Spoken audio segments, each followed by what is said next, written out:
Estamos ya en la red. Pues buenas noches a todos. Me da mucho gusto darles la bienvenida a una sesión académica más de la Red Mexicana de Telescopios y Radiotelescopios. Me permito dar inicio a esta sesión en ausencia del ingeniero Alfonso Castillo Ábrego, titular, quien en breve estará con nosotros. Le doy el uso de la voz a Flor para que nos oriente lo que sigue en esta sesión, que haga la presentación del ponente. Adelante, Flor. Hola, ¿qué tal a todos? Muchísimas gracias, como siempre, y bienvenidos a la Red Mexicana de Radiotelescopios. El doctor Celso Cerda González es originario de la ciudad de Guadalajara, Jalisco. Es médico, cirujano y partero egresado de la Facultad de Medicina de la Universidad de Guadalajara.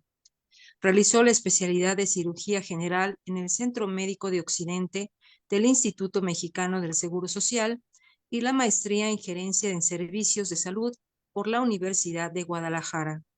Formó parte del personal académico del Instituto de Astronomía y Meteorología de la Universidad de Guadalajara y participó en las expediciones para la observación y estudio de los eclipses total de Sol del 12 de octubre de 1977 en alta mar, del anular de Sol del 30 de mayo de 1984 en Ojuelos y del total de Sol del 11 de julio de 1991 en San Vicente, Nayarit, además del anular de Sol del 10 de junio de 2002 en Tomatlán, Jalisco, y uno más en el anular de Sol del 14 de octubre de 2023 en Tenabo, Campeche. Es autor del Manual de Astronomía Elemental y guía para la observación del cometa Halley para Guadalajara. Es profesor en el Sistema de Educación Media Superior en la Centenaria Escuela Preparatoria de Jalisco de la Universidad de Guadalajara desde el año 2001 y ha coordinado talleres para la difusión de la astronomía. Es socio de la Sociedad de Ciencias Naturales de Jalisco y de la Benemérita Sociedad de Geografía y Estadística del Estado de Jalisco, habiendo recibido las medallas Severo Díaz Galindo, Hilarión Romero Gil y Valentín Gómez Farías. Doctor Celso Cerda González, sea usted muy bienvenido a la Red Mexicana de Radiotelescopios. Pues muchas gracias, Flor, por esta presentación merecida. Espero que les agrade lo que voy a compartirles en estos minutos, que he titulado Los eclipses en la historia. Y vaya que el tema, pues para no olvidarnos de lo que estamos viviendo, la eclipsemanía, acaba de suceder, acabamos de ser testigos del eclipse anular hace unos días y estamos doblemente con ánimos para observar el magnánimo eclipse del 24 que será total. Voy a utilizar la tecnología para compartir mi presentación.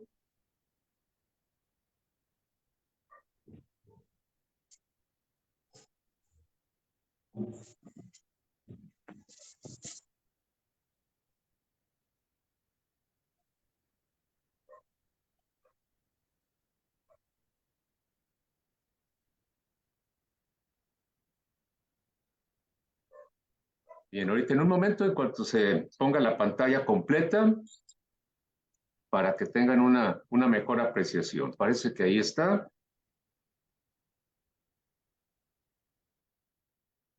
Correcto. Bueno, pues la charla de esta noche, con todo el placer de que ustedes la conozcan, la he titulado Los eclipses en la historia. Bueno, ¿qué vamos a ver en esta noche?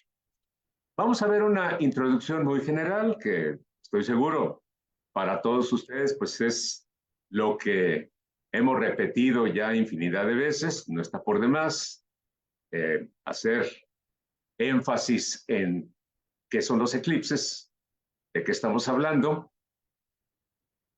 cuáles son los eclipses más trascendentes en el mundo, obviamente que en México, Hablaré un poco del eclipse que acaba de pasar, del octubre, sábado 14 de octubre, y seguramente el último eclipse, vamos a decir, de la fase analógica de fotografía y de filmación, el inolvidable eclipse del 11 de julio de 1991. Bien, bueno, brevemente, tenemos aquí un diagrama donde nos representa los tres elementos del sistema solar que intervienen en los eclipses. El punto central, obviamente, es nuestra estrella, el Sol. Sin embargo, la Tierra como planeta que gira a su alrededor, su órbita, tiene un satélite que comparte características únicas en el sistema solar en proporción de tamaño. Tierra-Luna es único en el sistema solar. No hay otro planeta que tenga estas características. Y eso precisamente es el por qué podemos gozar de una variedad de eclipses. Bueno, ¿por qué si la Luna gira alrededor de la Tierra y giramos alrededor del Sol, por qué no suceden eclipses cada mes? Bueno, la razón es una ligera inclinación que tiene el plano de la órbita lunar con respecto a la Tierra, al eje de la Tierra, tan escueto como 5 grados, que es suficiente para que los eclipses no acontezcan cada mes. Esta es una explicación sencilla, sin embargo vale la pena recalcar porque es una pregunta que se realiza con mucha frecuencia. ¿Por qué no vemos eclipses más seguido? Tanto de Sol como de Luna. Bueno, esta es la explicación. Ya en lo que ahora pues es la normalidad, aparte de la observación visual, es el registro fotográfico en sus diferentes variantes. Y aquí lo que tenemos es gráficamente las tres variantes de los eclipses lunares. El eclipse penumbral, que lo vemos aquí a la izquierda, prácticamente pasa desapercibido, ya que nuestro satélite ingresa no a la umbra que proyecta la Tierra, sino a la parte externa que se llama penumbra y que pues prácticamente no deja huella en el disco lunar, que por cierto, los eclipses lunares siempre ocurren cuando la luna está en su fase de luna llena. Los eclipses parciales, obviamente los observamos cuando es un eclipse total, como es aquí en la parte derecha de la pantalla, característico en que la luna adquiere una tonalidad muy especial. Ahí realmente es la luna de sangre, por el color rojizo. Bueno, es precedido el eclipse total lunar de una fase parcial antes de la totalidad y otra fase parcial después de la totalidad. Los eclipses lunares tienen la característica de que son visibles en gran parte de la Tierra. Justo en el hemisferio terrestre que tiene a la vista la luna sobre el horizonte, acontece el eclipse y es visible en gran parte de la superficie terrestre, lo cual no ocurre con los eclipses solares. Y aquí de nuevo tenemos en una forma esquemática las principales variantes de eclipses solares, que en realidad pues, son los que más interesa a todo el mundo. El eclipse parcial, como acontece en el diagrama de la izquierda, la sombra lunar no alcanza a cubrir en la totalidad el disco del Sol. Y aquí es importante recalcar lo que comenté en un principio, la característica en tamaños de la Tierra, la Luna y la distancia de esta al Sol. Este juego de estas tres constantes, de estos tres números, permite que se puedan percibir estas variantes de eclipses. El eclipse anular, como el que acabamos de observar, sucede cuando la Luna se encuentra en el punto más alejado de la Tierra. Por lo tanto, su diámetro no alcanza a cubrir en su totalidad el disco solar. Queda un anillo. Por eso es que se le llama el anillo de fuego. Es un eclipse especial, muy atractivo, lo acabamos de vivir, en donde no se oscurece totalmente el ambiente, como sí sucede en los eclipses totales, como es el caso de la representación aquí a la derecha, y que tendremos la oportunidad de observar, pues al menos de los que están programados para este siglo, uno de los más importantes, el próximo lunes 8 de abril del 2024. Bueno, con esta introducción vamos a propiamente entrar en materia. Bueno, ¿cuántos eclipses habrán ocurrido en la historia de la humanidad? Bueno, definitivamente no tiene caso hacer una operación, nos darían miles de eclipses y seguirán presentándose. ¿Cuándo ocurrió el primer eclipse? Es una pregunta lógica. Nos tendríamos que remontar prácticamente cuando el sistema Tierra-Luna se originó y propiamente adquirió las características que ahora tiene. Y estamos hablando de millones de años. Bueno, pero no tiene caso remontarnos hasta esa antigüedad. Voy a mencionarles algunos, aclaro, solamente algunos de los eclipses que por alguna razón a la fecha actual tenemos registro con cierta precisión. Vamos a empezar por los más antiguos. Aunque hay discrepancia, unos autores dicen que el primer eclipse que se tiene registro fue en China, de ahí la leyenda de que el eclipse es cuando un dragón empieza a devorar el sol. Bueno, no lo dudo. Sin embargo, yo aquí les presento esta referencia del que seguramente, si no el más antiguo, sí uno de los más antiguos registrados, ojo, registrados, que ocurrió el 30 de octubre del año 1207 a.C. Hay que tener muy claro lo que representa la observación de un eclipse solar. Dadas las características muy particulares, muy diferente al eclipse total de luna, la franja donde se observa el eclipse a plenitud completamente total es muy estrecha. Y no se repite en un momento geográficamente, no. Es muy difícil que se repita en un punto determinado dos veces. Va cambiando por la serie de movimientos tan especiales que tiene la Tierra, la Luna, bueno, este juego.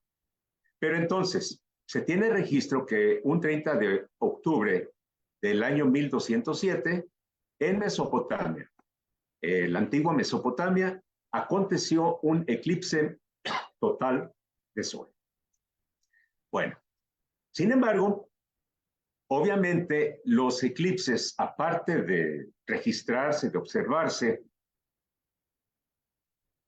generalmente dejan huella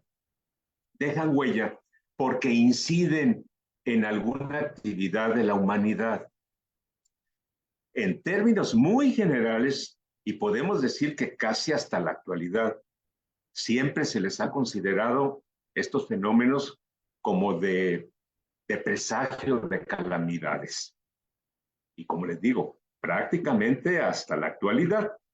Pero mencionando un hecho que lo registró precisamente uno de los historiadores de la antigüedad más reconocidos, como fue Tales de Mileto.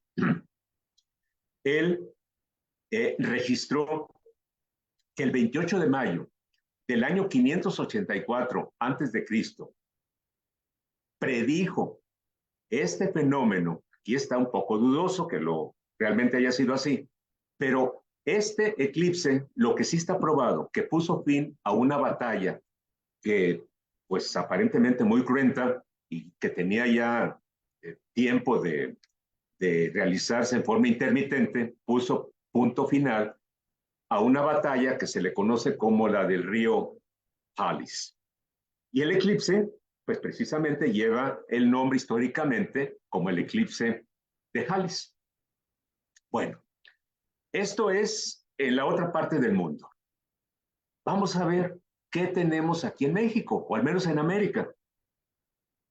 Y voy a mencionarles este hecho que me pareció interesante. Hay registros de que el 12 de marzo del año 750 de nuestra era aconteció un eclipse total de sol. Este eclipse sabemos que ocurrió porque quedó registrado en los llamados códices. Los códices, pues obviamente es lo que quedó después de la conquista española, de lo que se pudo rescatar. Y son unos cuantos los que existen en la actualidad. Unos están aquí en México, otros están en otros lugares del mundo. Particularmente este códice, el natal, códice natal, describe la historia personal de un personaje considerado como un héroe en la cultura mixteca, en Oaxaca, en la actual Oaxaca. Este personaje que aquí lo vemos representado en el códice, aquí, se le llamaba Ocho Venado, garra de ocelote. El ocelote, pues, es un felino, seguramente de buena garra. Señor de Tilantongo. Esta población existe en Oaxaca.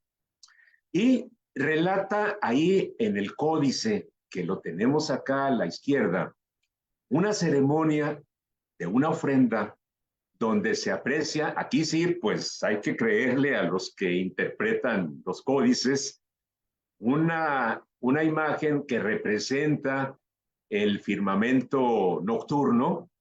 Yo quiero pensar que estas son las estrellas por aquí, porque así dice la descripción.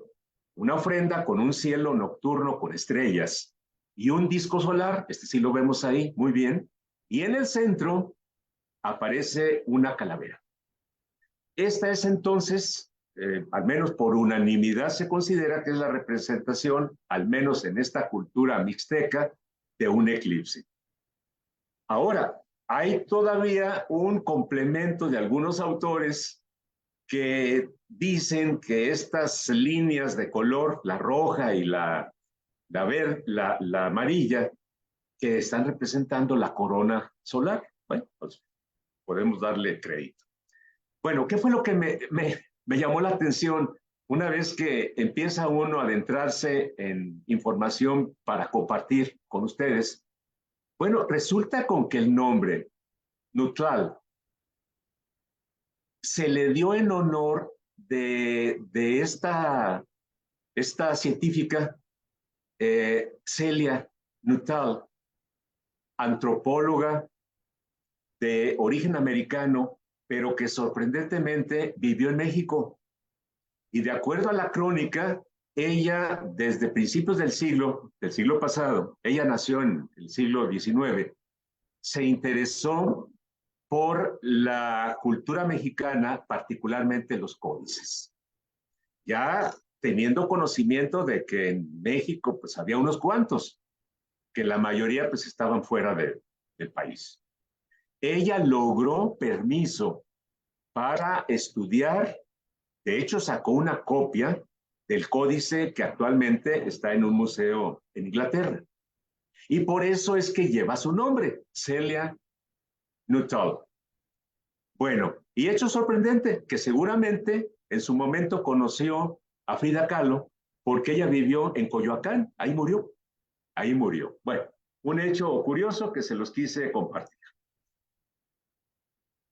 Ya en la época virreinal, colonial, obviamente que los relatos de los eclipses, lo mismo que las tradiciones y leyendas de la colonia, pues son muy interesantes. Les quiero aquí mencionar dos de ellos que corresponden a un mismo eclipse. El eclipse total de sol del 23 de agosto de 1691, que fue visible en gran parte de México y como total, pues en la Ciudad de México. Bueno, ¿cuál es lo interesante? Que según parece, este personaje contemporáneo de Sor Juana, Carlos de Sigüenza y Góngora, lo predijo, pues obviamente hizo alguna campaña de publicidad, obviamente para resaltar que él había hecho los cálculos. El caso es que históricamente se le considera como el que predijo este eclipse. Bien, las narraciones son muy interesantes. Voy a compartirles unas líneas y que escribió este historiador. A muy poco de las 8:03 de la mañana, nos quedamos no a buenas, sino a malas noches. Al mismo instante en que faltó la luz, cayéndose las aves que iban volando, aullando los perros, gritando las mujeres y los muchachos, desamparando las indias sus puestos en que vendían en la plaza fruta, verduras y otras menudencias. Se causó de todo tan repentina confusión y alboroto que causaba grima. Me parece interesante el relato de este historiador. Bueno, precisamente este mismo eclipse seguramente tuvo su importancia. Lo relata otro personaje poco conocido, Fray Diego Rodríguez. Incluso en esta pintura alegórica, pues da cuenta de que de sus aficiones pues era la astronomía, aunque en los escritos no dudan en catalogarlo como astrólogo. Sin embargo, es interesante lo que él relata. ¿Por qué es importante este fraile? Aparte de que se interesó en la astronomía, era geógrafo, se dice que pudo determinar con bastante exactitud una de las coordenadas de la Ciudad de México, la coordenada que ahora sería la longitud. No tengo mucha referencia a cuál sería el punto de partida. Ahora sabemos que es en Inglaterra, en Greenwich, pero en aquel tiempo no valía esto. Sin embargo, todo parece indicar que Diego Rodríguez, con sus cálculos de observación, de aplicación de la geometría, trigonometría espacial, pudo determinar la longitud de la Ciudad de México. Pero hay un hecho poco conocido de este personaje. Aquí tenemos un grabado que, viendo los costados, sí, corresponde a la Catedral Metropolitana en sus inicios. Y se dice que él fue uno de los diseñadores de las torres de catedral. Bien. ¿Qué nos comenta Fray Rodríguez? Sobre que se me ofrece poner a los ojos de la consideración de vuestra majestad, esta carta la dirige al rey de España.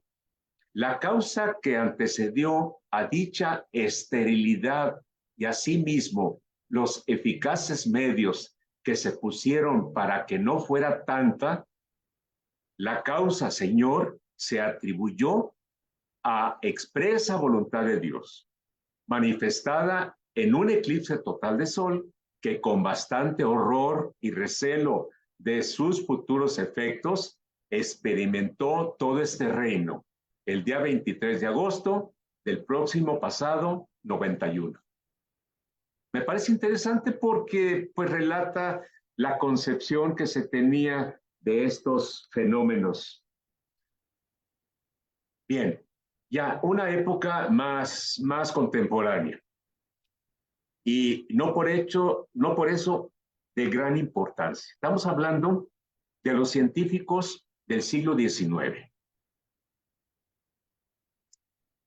Para los que conocen la historia de la primera sociedad astronómica en Iberoamérica, la Sociedad Astronómica de México, fundada en 1902, recientemente ha llegado a la edad de 120 años, uno de los principales científicos que formaron parte de esta sociedad fue Francisco Díaz Covarrubias, que aquí lo tenemos.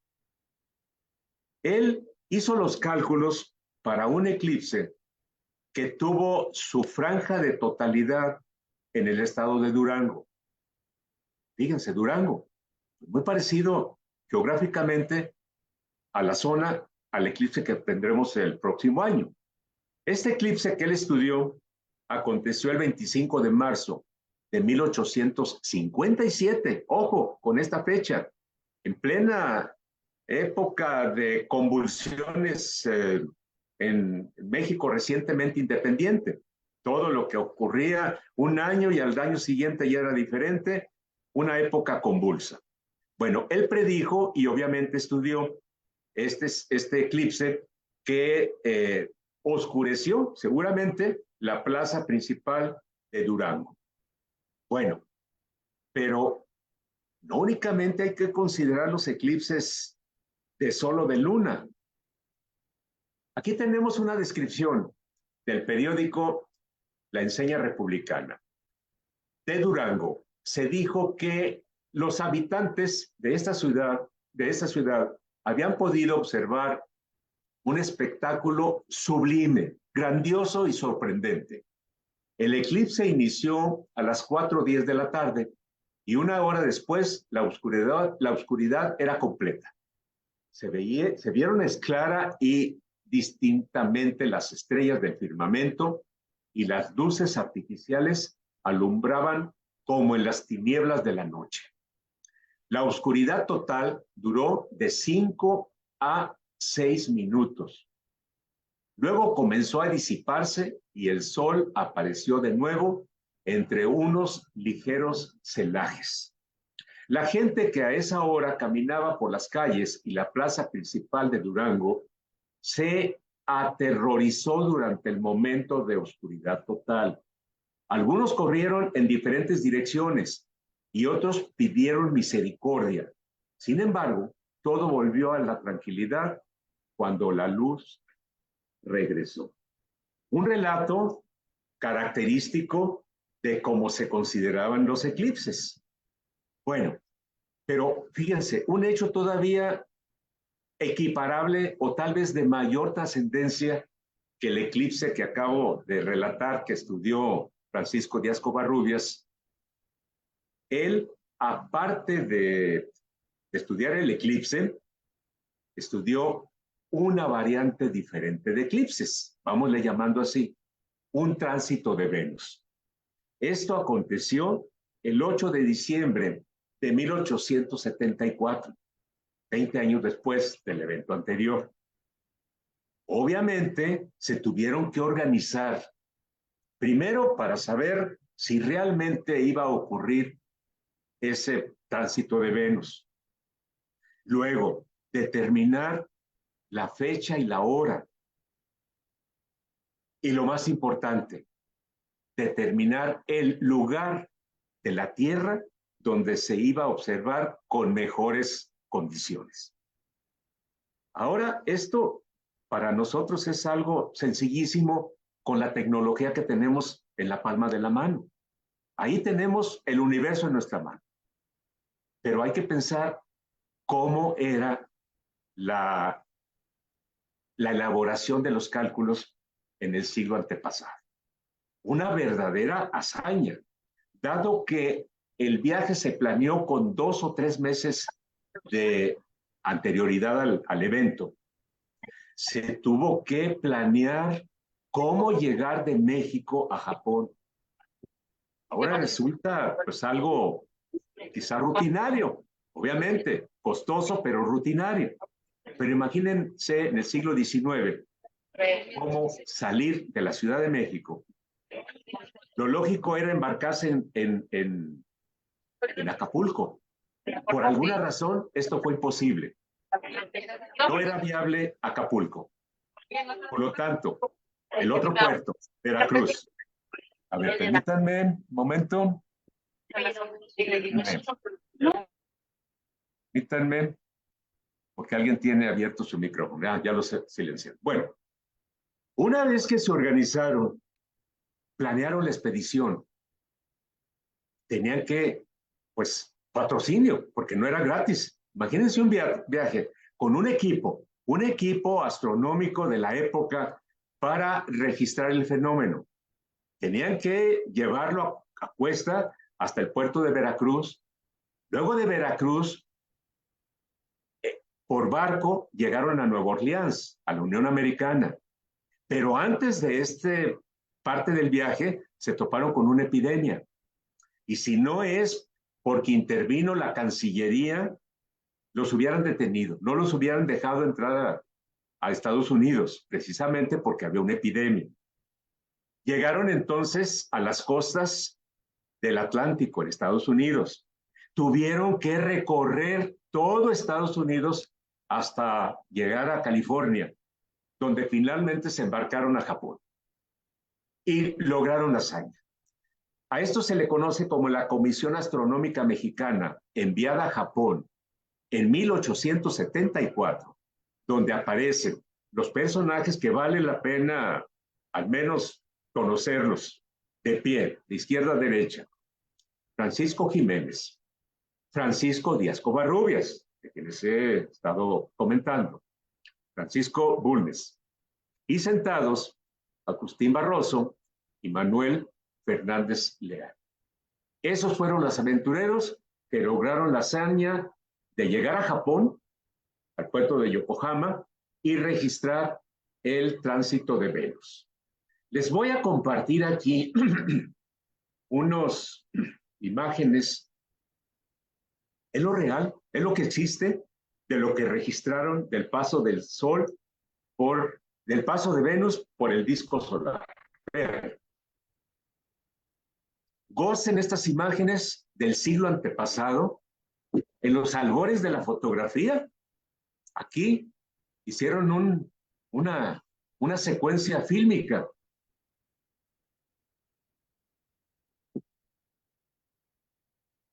En lo personal, realmente me parece una hazaña. Seguimos con nuestra cronología. Seguramente, ya en la época moderna, uno de los eclipses que marcó históricamente un parteaguas, que fue precisamente el que probó, una de las formas de probar la teoría de la relatividad de Einstein. Eso se logró después también de ciertos conflictos. Obviamente, pues acababa de ocurrir estaban en la Primera Guerra Mundial, pero el eclipse total de Sol del 29 de mayo de 1919 es históricamente tan importante como comprobó la teoría general de la relatividad de Albert Einstein. Estos fueron los que lograron la hazaña. Frank Watson y Stanley Eddington. Se situaron, aquí está la parte de la totalidad de este eclipse, se situaron en dos continentes. Uno fue en Brasil, el otro fue en la costa occidental de África Meridional. Tuvieron éxito, sí, tuvieron éxito. Y aquí tenemos una representación gráfica de lo que lograron, que no es más que la comprobación real de la teoría general de la relatividad de Einstein, que postula que un cuerpo con una masa importante, esta masa va a actuar en forma gravitatoria, quebrando, desviando un rayo de luz. La masa, la gravedad, va a actuar sobre la luz. Lo cual implicaba en teoría que si se comparan dos fotografías de una misma zona del cielo, donde aparecen las estrellas, una fotografía sin sol y otra fotografía con sol, pero obviamente el sol no debe de brillar, tiene que ser en el momento de un eclipse total. Se puede ver este corrimiento que aquí se representa por el color rojo con el color azul. Se comprobó a cabalidad, no dejó duda, de que Einstein tenía razón.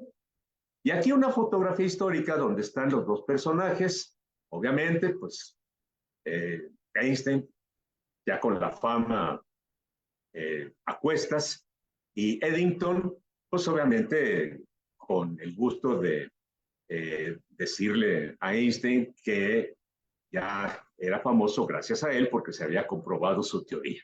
Y uno de los primeros avisos que fue a nivel mundial lo tenemos en este recorte de periódico. Bueno, no olvidemos entonces un eclipse famoso por esa razón. Voy a concluir mi intervención con dos eventos.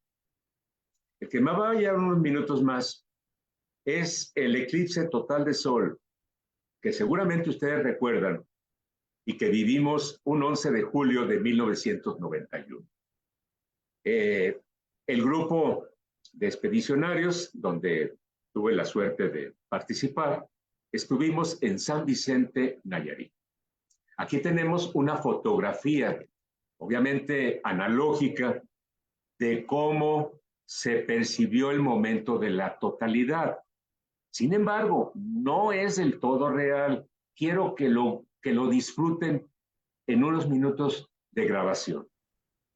Para mí en lo personal fue la primera utilización de una cámara de video analógico, pero de video, que es lo que les quiero mostrar. Tiene el audio original.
Y concluimos con lo que recientemente vivimos. Dos imágenes, el eclipse total de sol del 14 de octubre del 2023 de Nabo, Campeche. Esta es la fotografía que representa más la disminución de la luminosidad justo en los 5 minutos de anularidad. Y escuchen esta grabación.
Pues espero escuchar sus comentarios. Esta fue mi presentación y pues creo que tenemos la motivación más que importante para el próximo eclipse. Pues les agradezco el favor de su atención y en espera de sus comentarios. Muchas gracias.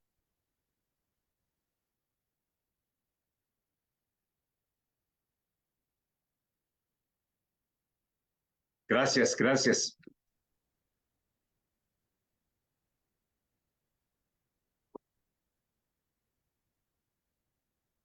Bien.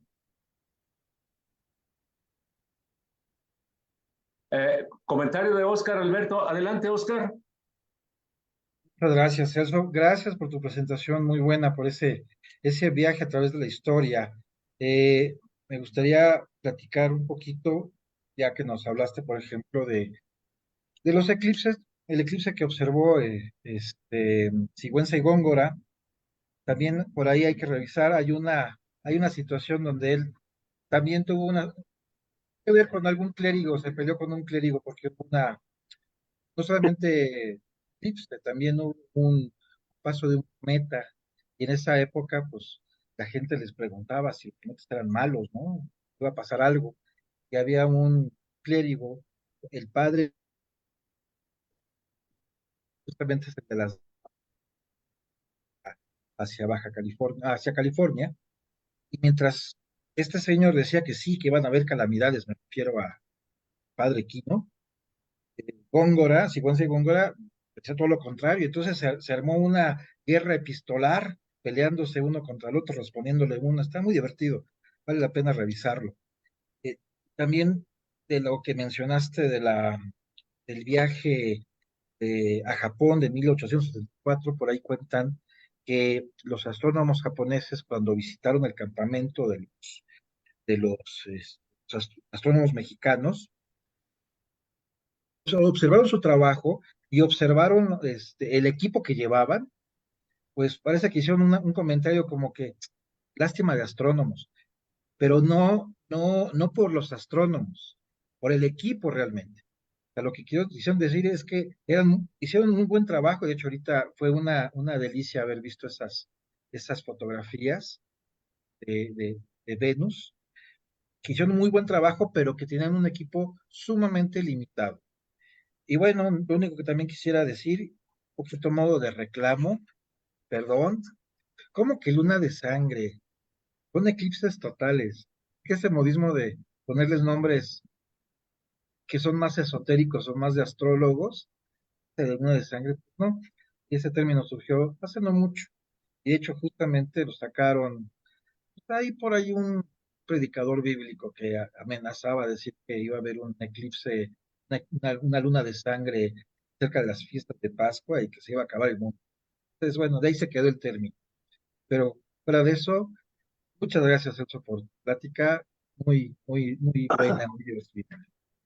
Abrazo. Gracias, Oscar. Gracias, Oscar. Y sí, sí, en realidad, deliberadamente utilicé el término lo mismo que el anillo de fuego y pues no tenemos aquí a Alfonso, pero incluiría también las llamaradas solares, que son términos muy populares, pero que invitan a que conozcamos realmente de qué estamos hablando.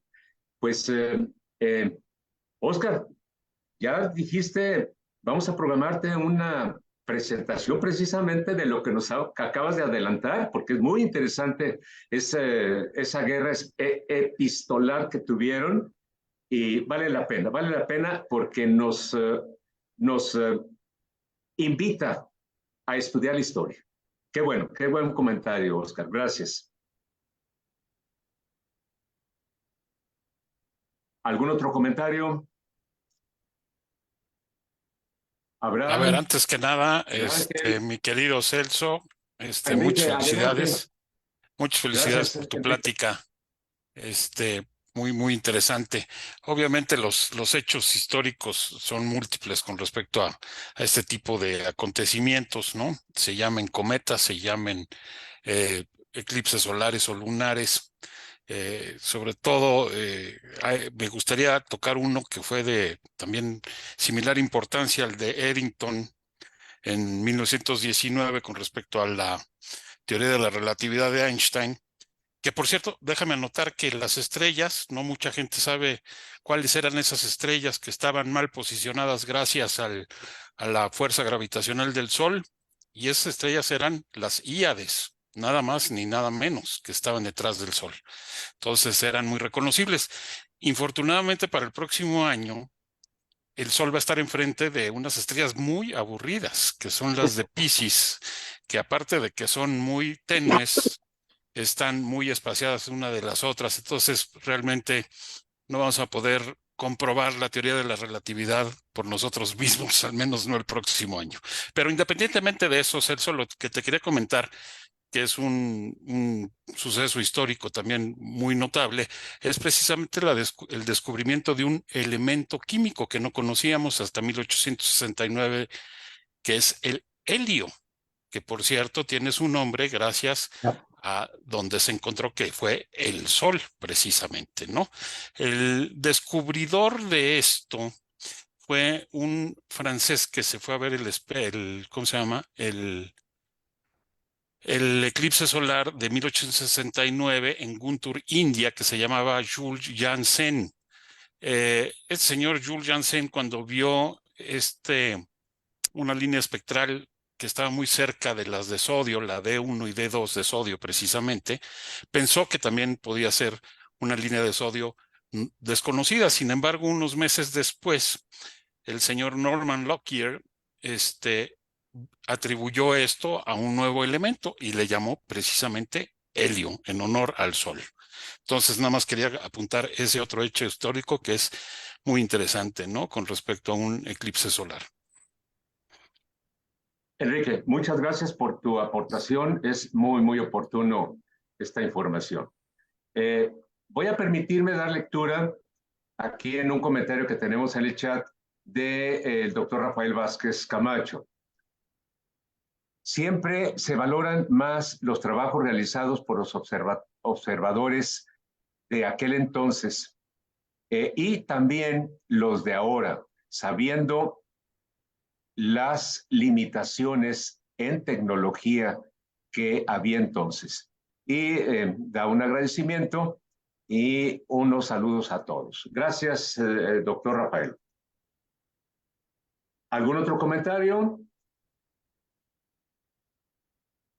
Miguel Ángel, Abraham. Saludos. ¿Qué tal?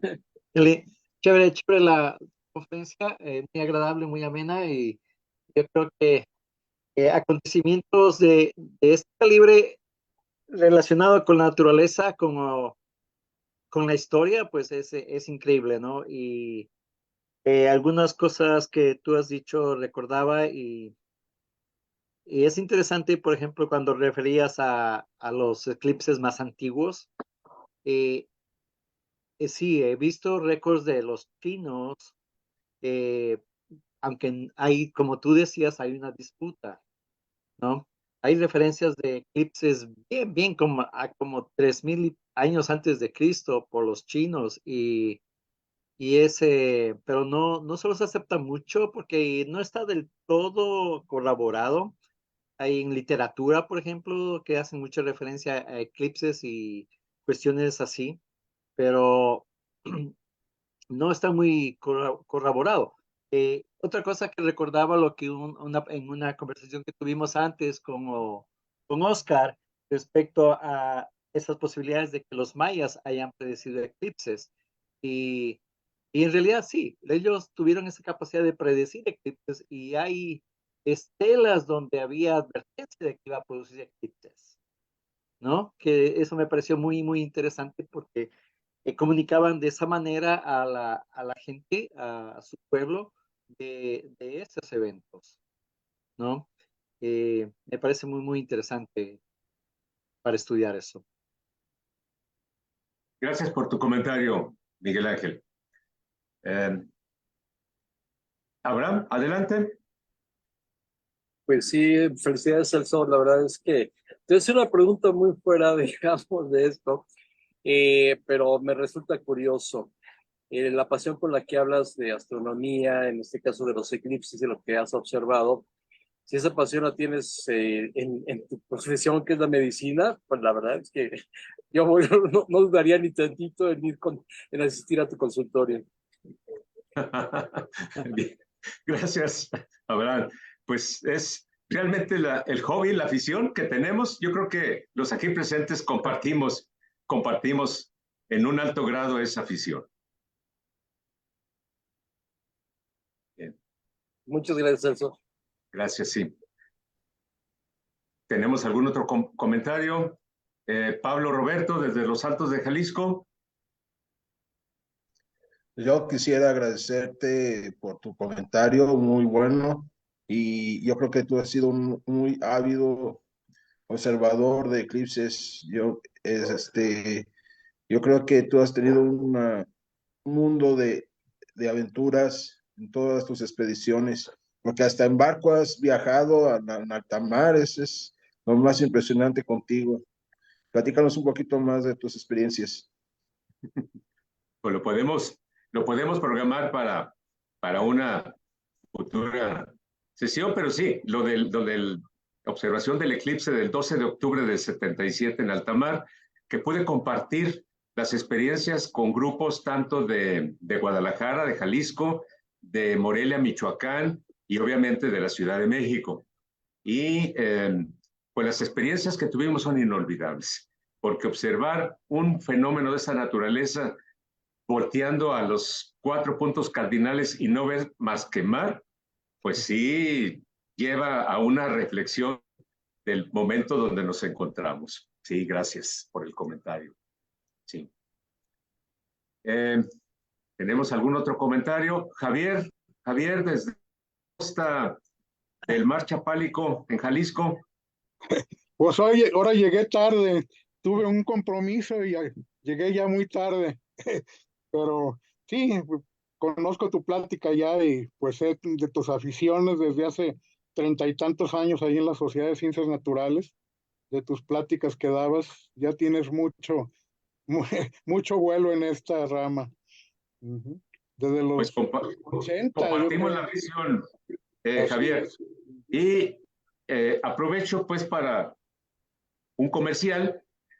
El próximo sábado 25 de noviembre, en forma independiente a la organización nacional, vamos a tener una observación lunar y de Júpiter acá en Guadalajara, en la sede de la Benemérita Sociedad de Geografía y Estadística, y contaremos con la participación precisamente de Javier Aguilera Ochoa, quien en vivo y en directo nos va a relatar pormenores de la geología y de la geografía lunar. Oportunamente les haremos llegar la invitación. Me gustaría conocer comentarios, si es posible, de Laura Catalina, que estuvo con nosotros en el grupo de Ciencias Naturales, ahora en el eclipse anular de Tenabo.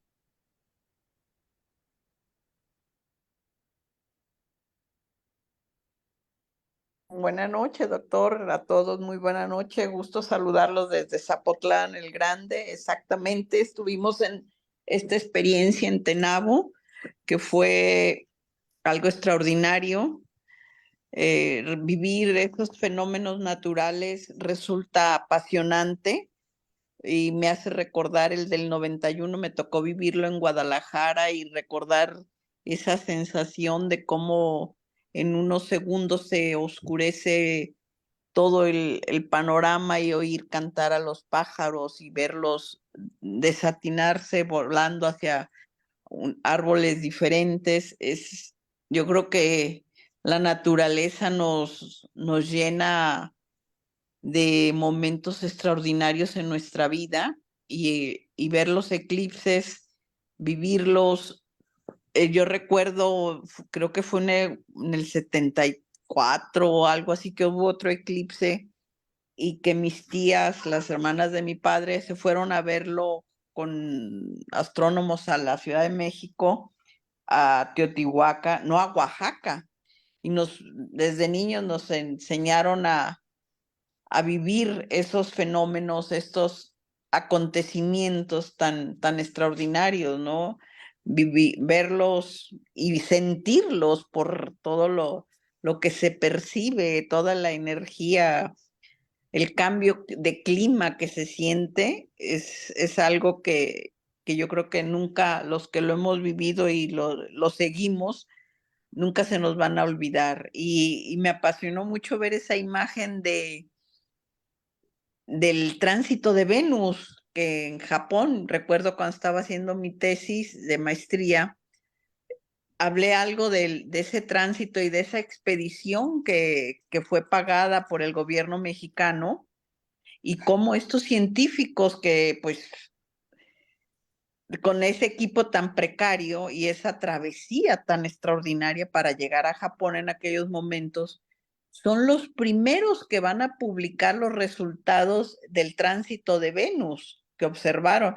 Ni los rusos, ni los japoneses, ni las otras delegaciones publicaron sus resultados y con una exactitud extraordinaria fue la delegación mexicana.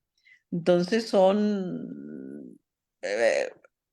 pues no sé ya cómo llamar estas cuestiones, pero me hizo recordar mucho ese pasaje de mi tesis que estaba trabajando sobre las expediciones y todos los grupos de astrónomos y de observadores del cielo en México y en América Latina y cómo se formaron las asociaciones y hablar sobre esta expedición, pero sobre todo ver esta imagen de cinematográfica es extraordinario. Felicidades, doctor, nuevamente, y se aprende mucho en estas pláticas y con usted y con todos los compañeros.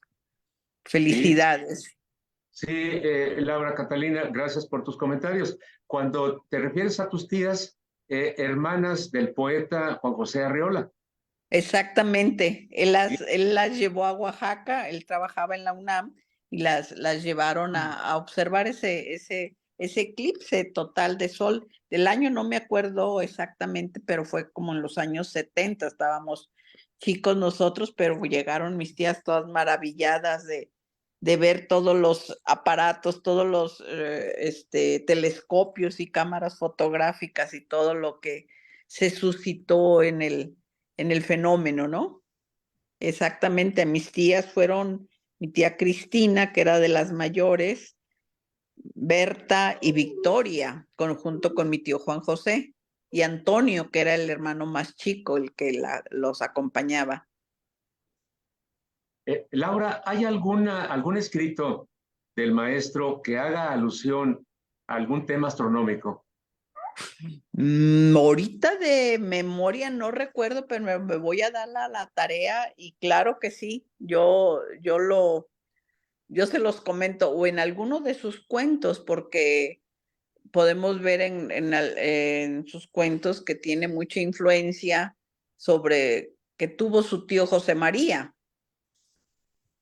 El científico, considerado realmente un sabio en la primera mitad, en los primeros años del siglo XX. Así es. Bien, muchas gracias, Laura, por tus comentarios. Gracias y saludos a todos. Me da mucho gusto escucharlos y verlos y espero conectarme más seguido. Un abrazo. Sí, bien. ¿Algún comentario? Ezequiel, David Fernando, ¿algún comentario que tengas en relación a esta reunión? Sí, claro que sí, y darte las gracias por esa plática. Pues es la breve historia que tú nos das, y la das apasionadamente porque pues así debe de ser. Agradecerte yo viví el del 11 de julio, acababa de cumplir años, yo cumplo el 5 de julio, y fue una cosa extraordinaria. Tenía unas fotos, no sé dónde quedaron, de una cámara que me prestaron, y las he buscado, pero no las encuentro. Extravié las fotos, sí tenía fotos estaba joven, pero sí fue una vivencia extraordinaria y darte las gracias por la buena explicación y la buena historia que nos acabas de contar. Muchas gracias. Y gracias, David Fernando, de la Sociedad Astronómica de México. Bien. Kenjiro Benítez, ¿algún comentario?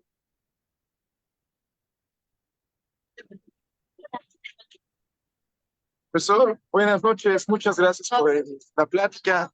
Ahorita vengo en el camión, una disculpa, se me prendió el audio ese ratito, pero agradezco esta conferencia que está buenísima y la vamos a compartir con todos aquí en Iztapalapa. Muchas gracias. Gracias, Kenjiro. Para nosotros, pues es un estímulo el que se compartan nuestras aficiones, los esfuerzos que hacemos. Voy a permitirme pasar lista a quienes nos han seguido en la página de Facebook de la Red Mexicana de Telescopios y Radiotelescopios. Rápidamente menciono a Arturo Carrillo, Dante Ortiz, Diego Ulloa, Héctor Ortiz. El maestro Gustavo Saavedra de la Cruz hace el siguiente comentario. Se dice hoy en día que la Luna se está alejando del planeta y en ese sentido va a haber cambios importantes en los eclipses, no totales, no parciales, o tendrán otra clasificación. Es una pregunta abierta, pero quiero aprovechar un comercial también. El maestro geógrafo, geólogo Gustavo Saavedra de la Cruz, vamos a tener el gusto de escucharlo dentro de 8 días con un tema por demás interesante que se titulará Geología Lunar. Así que estaremos muy pendientes de su participación. Enrique Alejandro Navarrete, Enrique, de nuevo, aquí un saludo. Y pues son los comentarios y pasada de lista de presentes de los asistentes en el Facebook Live. Pero un nuevo comentario de Oscar. Adelante, Oscar. Ahorita que estábamos preguntando a Laura Catalina si yo había escrito no algo acerca astronómico, me pareció recordar, pero no, ya lo validé, no fue él. Sí, otro autor latinoamericano escribió un cuento, una novelita llamada El Eclipse del Sol, que precisamente habla de un eclipse del Sol. Más o menos practicándolo, resulta que es una mujer indígena que tiene tiene un hijo rubio, blanco, que casualmente por esas épocas apareció, creo que un arquitecto europeo, pero se le explicaba a la comunidad que el niño había nacido blanco, pero era por culpa del eclipse del sol, o sea, por el eclipse, no por otra cosa. De eso iba el cuento, pero sí no es de Arreola, ya es de otro autor, pero pues por ahí van. Sí, sí, interesantes. Sí, nos vamos a la tarea de buscar que sea motivo de lectura en todos los géneros literarios, especialmente los poéticos. De seguro que nos vamos a encontrar sorpresas en donde se toma la luna como ese objeto de deseo, como me inspiré en una plática anterior que les compartí. Pues si no tienen algún otro comentario. Sí, Celso. Sí, sí, Respecto Miguel a Ángel. no soy Abraham. David. Soy Abraham.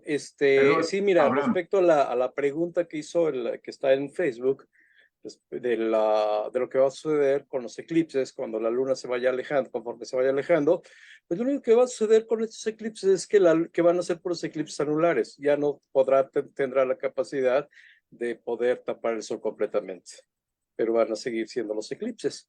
Se convertirán en puro eclipse anular. La buena noticia, seguramente estarán de acuerdo, es que primero, no nos va a tocar a nosotros apreciar ese fenómeno de la mecánica celeste. Exacto. Y tal vez, quizás ni en las futuras generaciones. No, va a tardar mucho.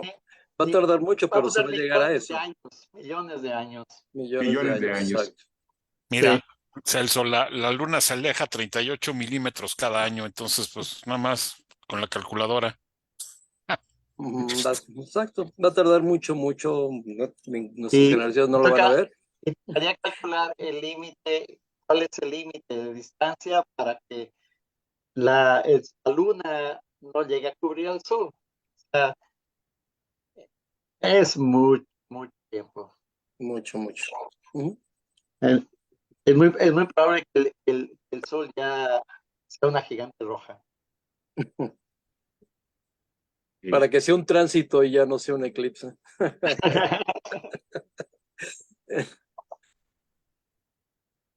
Bueno, pues nombre mío, el titular de este espacio, Alfonso Castillo Ábrego, que por situaciones personales no pudo acompañarnos.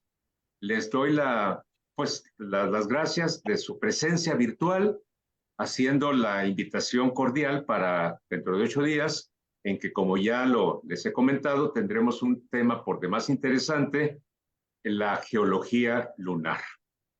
Dado que en el programa que todos ustedes tuvieron la oportunidad de enterarse, está programada observación directa, si las condiciones lo permiten, preguntaría, en el caso de Miguel Ángel, que seguramente puede decir.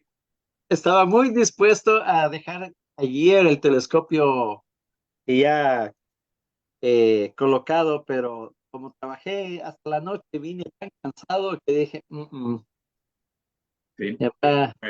muy difícil. Y ahorita lo estoy poniendo, o en este momento lo estoy poniendo, hay un poco de viento, un poco bajó la temperatura, pero espero que para la próxima ya tenemos noches totalmente despejadas. Interesante observarle a Júpiter. Júpiter recién la semana pasada estuvo en oposición y es el mejor época para observarle porque está totalmente iluminado y se tiene casi toda la noche, ¿no? Entonces, si alguien desea hacer, estoy haciendo que procesar las tomas que para ver si hago una animación de Júpiter, ¿no? Entonces puede ver, hay un tránsito de Europa, la mancha roja asoma y desaparece en 2 horas. Eso quiero procesar, un poquito de tiempo hacer eso. La otra cosa que sería interesante es también observar a Saturno, porque el ángulo de inclinación del anillo va a ponerse casi vertical, o sea que en poco tiempo casi no vamos a poder ver el anillo. Va a estar vertical a la perspectiva, ¿no? Entonces un periodo de 33 años, no sé qué es, o no sé, 33 años. No, entonces, sí, así es, Miguel Ángel. Bien, sí. Tenemos un comentario de Javier Aguilera Ochoa. Adelante, Javier. Bueno, yo nomás quería preguntar, como llegué tarde, no sé si trataron lo de esta madrugada, de que fue la conjunción de Venus con la Luna, no sé si alguien lo pudo ver. No. Sí, sí, Aquí estuvo. precisamente Abraham Rubí ya nos compartió excelentes imágenes. Bueno, voy a ver entonces, después veo la conferencia. Sí, porque aquí estuvo nublado, desgraciadamente. Subí fotos al chat de radioastrónomos. Sí. Me parece que Imágenes, después lo veo. excelentes imágenes. calculando más o menos estuvo como a un grado y medio, ¿no? De la luna. Más Sí. o menos, sí. Sí, de acuerdo a la foto que vi. Pero completamente nublado aquí, desgraciadamente. Así es la astronomía, ¿verdad? Así nos pasa, ¿no? Que Sí, los fenómenos meteorológicos nos frustran a veces los fenómenos astronómicos. Por eso Bueno, diría el buen Alfonso, hay que ser radioastrónomo, cuate. ahí sí, ¿Sabes? transparente. Desde hace 40 años para Ecuador. Recién están tratando de entender y aceptarlo. Bien. Vivimos en un país que, claro, es privilegiado por su posición geográfica, ¿no? Tenemos los 2 hemisferios durante todo el año, tenemos el sol 12 horas diarias, ¿no?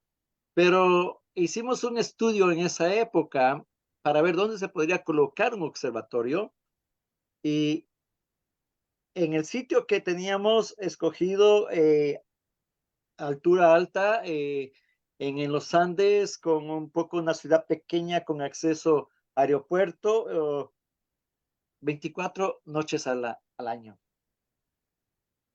Eso es lo que teníamos en esa época. Solo 24. Solo 24, porque pasa nublado. Entonces decían, no, aquí hay que hacer radioastronomía, observación de rayos cósmicos, por esa onda, por ahí tenemos el oro. No. Sí. Entonces. Sí, sin embargo, la conclusión de ese comentario, ahorita a ver qué nos comenta también Oscar, es que cuando tenemos éxito todavía se potencializa más lo que logramos. Adelante, Oscar.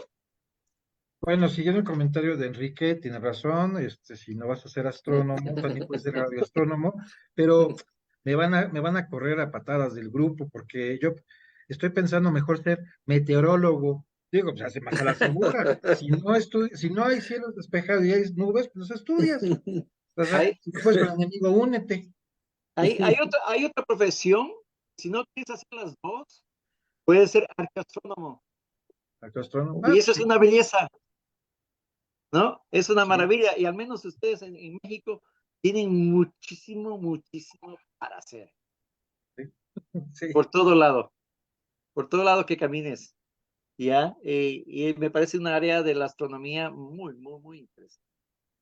Sí, además hay lugares todavía que se van descubriendo, lugares arqueológicos que ahorita, por ejemplo, no sabemos, pero de mañana ese que parecía un cerrito y tiene árboles, es una pirámide. Y así ha pasado, ¿eh?